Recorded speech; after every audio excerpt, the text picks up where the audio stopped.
Spoke to you this time last year. I think you told us something along the lines of Arkansas is decent, but we don't know if they're ready to be the guys yet. Do you feel like a year later they could be the guys in the SEC West? Well, I think you have to define what being the guy. I mean, I think it's probably the hardest challenge in the country because you're talking, about maybe the most talented team in Alabama right now. But does Arkansas have a chance to absolutely compete for being top 10? Yeah, I mean, we just got done interviewing KJ, and I think you look at him and the talent and more weapons, put around him, a running game, two linebackers, even though they're not middle, they sort of play like it. And, you're going to have a Mike and a Will that are two of the best in the country, I think. I think Drew Sanders is going to be really good, and I think Bumper is going to be I think it'll be one of the best seasons as any linebacker this year. I think Jalen being healthy is massive. Just not just for him being a good player, but for the style, for the intensity he plays with. If they can stay healthy, I think they can really make a run at it. Start with the big week 1 matchup. It's going to be really exciting. And I think the culture, I talked about that last year a lot. Which I think has been fascinating to watch. I think it's the most impressive, most important thing that Coach Pittman has done is he's built a culture. He's built a group of kids that believe they can win, and it starts with that. And he's built a culture where you've been able to, pull players from other places and get some big-time recruits and believe that you can upset Texas, believe that you can get big wins, believe you can play with Bama. There's a few plays last year in that game where if they go differently, arguably that's one of the best performances any team made against Bama. So I think they have taken so many strides, and I think the question this year is it's not about talent, it's not about the ceiling, it is about consistency. Because the gauntlet of the SEC, and especially still the West, is brutal. And it's staying healthy. It's every week. It's, for the first time since maybe 2006 or 7, I guess with Mallet and then you could say maybe 10 or 11, but that you're going to get everyone's best every week. That's where their questions are going to come in. But, I have just so much praise for this team, for Coach Pittman, for their strength staff, for their coaching staff, for their leadership. It's just something that's exciting to see. I think they're one of the better stories in college football, and they're one of the easier teams to root for in college football. I really mean that because how they do things is, for me as a diehard fan of college football, it's really easy to root for. Tim, you mentioned KJ Jefferson and getting to speak to him. How do you see, a lot of people have talked about how he's progressed from last year to this year. How do you see a change in demeanor, what he talks about? Have you seen anything? Well, I think he's super confident, and we literally just came from through the rain after just hanging with him. And I said, dude, how much you weigh right now? And he's like 237. I said, there ain't no chance. You're definitely at least 250. And I believe he's 237, but he looks like he's 250, 255. And I think there's going to be a lot of linebackers and safeties that do not want to tackle him in the fourth quarter this year. And so I think for KJ, I think he needs to do a good job of being smart throughout the year. And I think there's times where he needs to put on a back brace and carry the team. And it's one of my favorite things about him is that competitiveness, that that different mode you go into in a fourth quarter and last drives, is he has something different built in.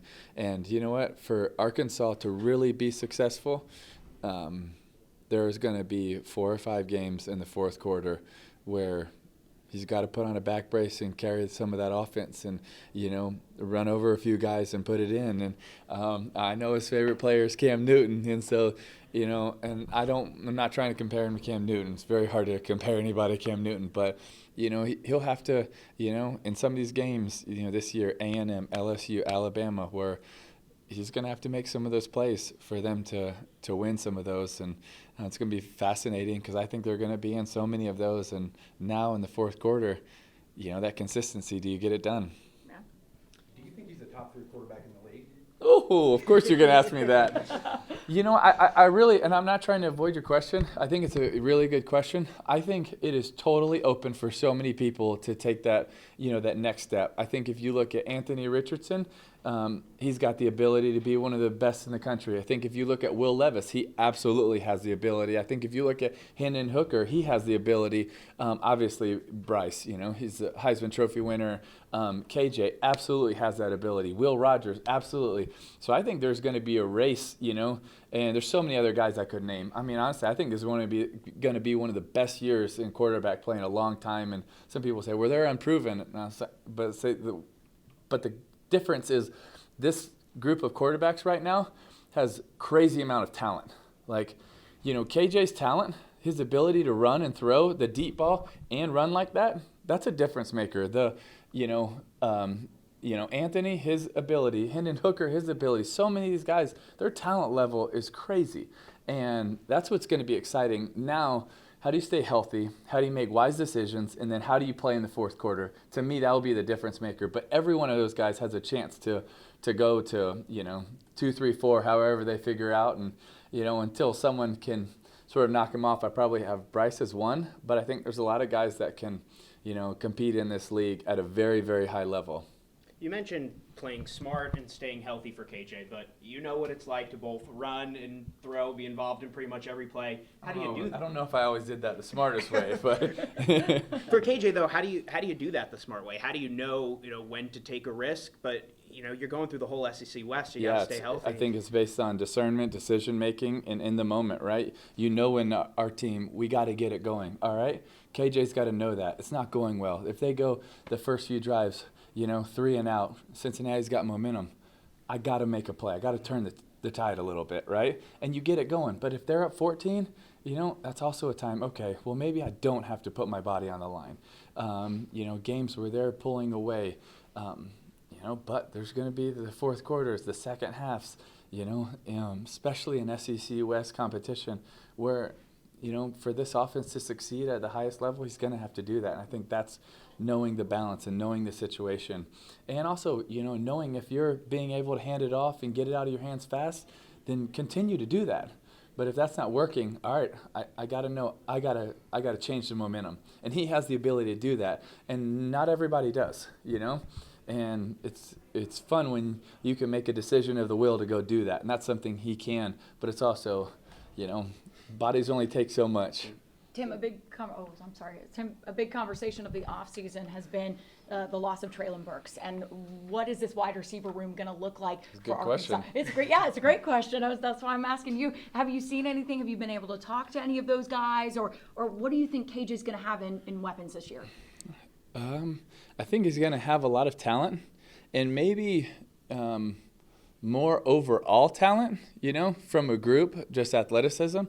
But you had someone last year that you can so count on when you need a big play, when we need to, how many times did they have a reverse screen where they threw it to him and he's picking up 10, 15? How many times, is a contested ball down the field? And he's got to be able to find that guy. When you say there's a lot of talent, that also means that you're still looking for, those X factors. And I would just be maybe the first thing I'd be looking for tomorrow afternoon is on the first couple third downs, who is he looking to? Especially if you're getting man-to-man coverage with, I think Cincinnati is going to mix it, but I think they're going to still play a lot of man-to-man. And if you're getting man-to-man, who is he going to? And who is getting open in that? And then guess what? That's going to be the guy he's looking to over and over again. And I think, it's probably one of the bigger things this year is going to make or break Arkansas season is, and I would say that about multiple teams. I think, Kentucky can have a run, but are their receivers going to step up? And there's multiple teams in this league right now where they have a lot of pieces, but, to have those guys at receiver that are a difference maker is that, I can take it. It could have been a 7-yard game, but I can take it 70.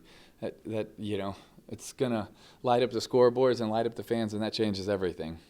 Last question to Caleb. Cincinnati as a program has been able to kind of climb its way out of the group of five conversation, if you will. But here within the SEC bubble, if you will, what is the view or the opinion of Cincinnati, and is there a different name recognition that goes with them now than maybe even a year or two ago? I think so. I think it depends on who you are. You know, we had the chance when I was at Florida to play them in a Sugar Bowl when they were, I think, number 3 in the country. And so we had a lot of respect for them. And I think there's a lot of teams that have a whole lot of respect for Cincinnati making the college football playoff and competing in it.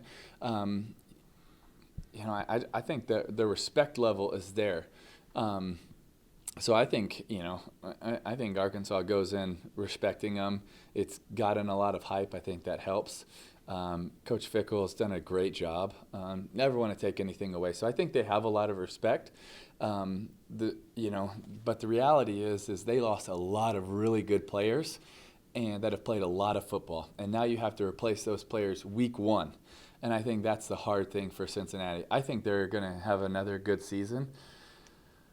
But to get to that same level, I mean, you know, when you're replacing players that have that good of leaders, that's really hard for any team, no matter what conference you're in. Awesome. Thanks, guys, so much. Thank you, guys. Thank you Appreciate so it. much.